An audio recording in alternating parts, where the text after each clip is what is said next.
Welcome to CSR's IAS. Today we shall be talking about INS Mormugao. We shall also be discussing the latest news related to it, its capabilities, about the Project 15B, about UNCLOS, and the need of the INS Mormugao, its strategic importance. आगे चलते हैं, what is the news. So INS Mormugao ये अभी अभी किसको दी जा चुकी है? नेवी को, नेवल फ्लीट में ऐड की जा चुकी है. इसके नाम पहले क्या था, या फिर जब भी कोई शिप बनती है तो उसका एक फैक्ट्री नेम होता है. It was yard 12,705. अब इसका नाम क्या है? INS Mormugao. ये नाम किसके बेसिस पे है? इंडियन कोस्ट लाइन पे गोवा है, इन गोवा की पोर्ट सिटी है मोरमुगाओ, उसके बेसिस पे इसका नाम है. ये सेकंड शिप है out of the 4 planned ships. Planned ships कौन सी हैं? विशाखापट्टनम क्लास. विशाखापट्टनम यहाँ पे है.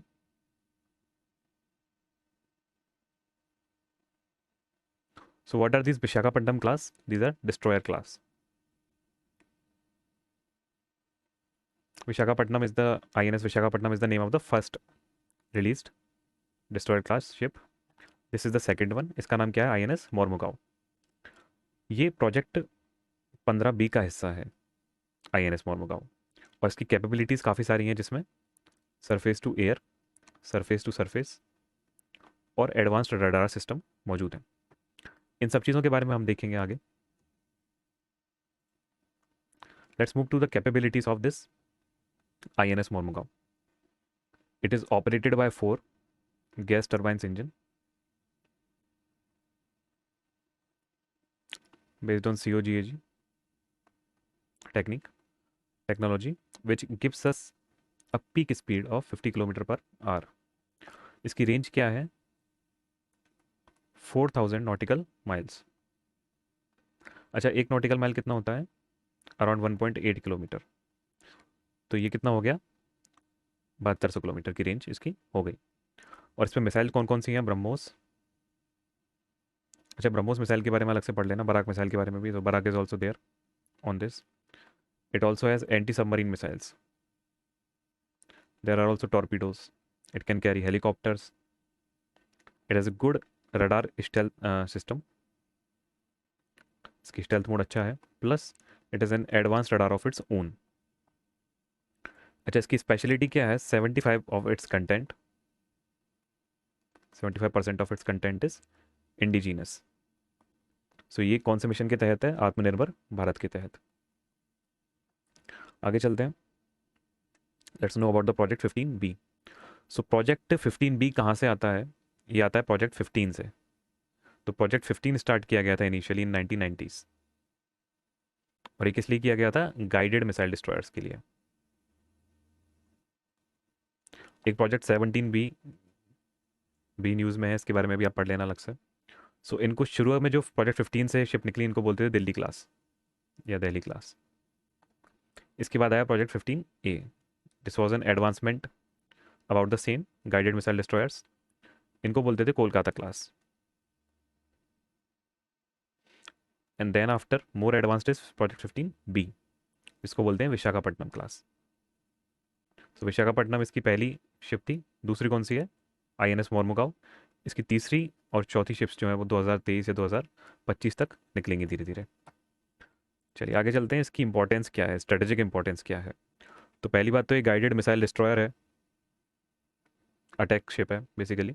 तो इसकी सोल इंपॉर्टेंस किस चीज़ से रिलेटेड है? सिक्योरिटी से. और सिक्योरिटी कहाँ की? सी की. कौन से सी की? इंडियन ओशन रीजन की, IOR की. तो IOR ये रहा. यहाँ पे थ्रेट कौन है? चाइना. चाइना की एक शिप अभी नेविगेशन शिप यहाँ श्रीलंका के आसपास भी घूम रही थी व्हेन इंडिया वाज कंडक्टिंग अग्नि 5 टेस्ट्स. तो इन गाइडेड मिसाइल डिस्ट्रॉयर्स को यहाँ पे तैनात किया जाएगा and they will ensure the security in this Indian Ocean region. दूसरा, एक rule based free navigation of sea होता है अकॉर्डिंग टू UNCLOS. तो उसमें भी ये सिक्योरिटी काफ़ी नीडेड है कि अगर कोई शिप मान लीजिए एक सर्टेन लिमिट के अंदर आ जाए दूसरी कंट्री की शिप, तो उसको धमकाने के लिए या फिर उस पर अटैक करने के लिए ये गाइडेड मिसाइल डिस्ट्रॉयर्स हमारे लिए ज़रूरी है. आगे चलते हैं. What is UNCLOS? हमने मेंशन किया तो उसके बारे में पढ़ लेते हैं. तो ये एक इंटरनेशनल एग्रीमेंट है एंड लीगली बाइंडिंग है। तो इसको 167 कंट्रीज प्लस यूरोपियन यूनियन ने रेटिफाई किया हुआ है। It came to force in 1994। अच्छा, 1994 1992 के आसपास कई सारे एग्रीमेंट्स हमने देखे हैं, अभी काफ़ी सारे पढ़े हैं, फोर्स में आए थे। तो इनकी एक लिस्ट आप बना सकते हैं, अराउंड 1994 1992 कौन कौन से एग्रीमेंट्स आए थे। यहाँ पे हम ये देख लेते हैं कि according to UNCLOS national air spaces in 12 nautical mile, so 12 nautical mile is approximately 22 kilometre. इसके अंदर क्या आता है, टेरिटोरियल सी। तो इसके अंदर जो भी कंट्री है जिसका भी ये टेरिटोरियल सी है वो कोई भी लॉ बना सकती है या कुछ भी कर सकती है, इंटरनल वाटर्स में भी कोई भी लॉ वगैरह बना सकती है। 12 NM के आगे आता है कंटीजियस जोन। तो यहाँ पे ये कंटीजियस क्यों है, इसको हॉट जोन भी बोलते हैं। यहाँ थोड़ी गड़बड़ें चलती रहती हैं, कुछ चीज़ों से रिलेटेड यहाँ पे लॉ बन सकते हैं, कुछ से रिलेटेड नहीं बन सकते। और 200 नॉटिकल माइल तक क्या होता है, एक्सक्लूसिव इकोनॉमिक जोन। तो यहाँ पे जो भी रिसोर्सेज हैं यहाँ पानी के अंदर, तो उनका इस्तेमाल वो कंट्री कर सकती है जिसकी बेस लाइन यहाँ पे लगी हुई है या फिर बॉर्डर यहाँ पे लगा हुआ है। ये हैं आगे हाई सीज इंटरनेशनल ये सीज बोलते हैं इनको। यहाँ पे नेविगेशन इज़ फ्री। यहाँ पे दूसरे जो जोन्स हैं जैसे कंटीजियस जोन है, तो यहाँ पे इनोसेंट पैसेज की या रुकने की ड्यूरिंग लेट से रिफ्यूलिंग या फिर समथिंग एल्स, उसकी परमिशन एक कंट्री दे सकती है। So that is all about this video. You can watch more videos from us on our YouTube channel, which is CSR's IES. You can also connect to us on Telegram. So, thank you and have a good day ahead.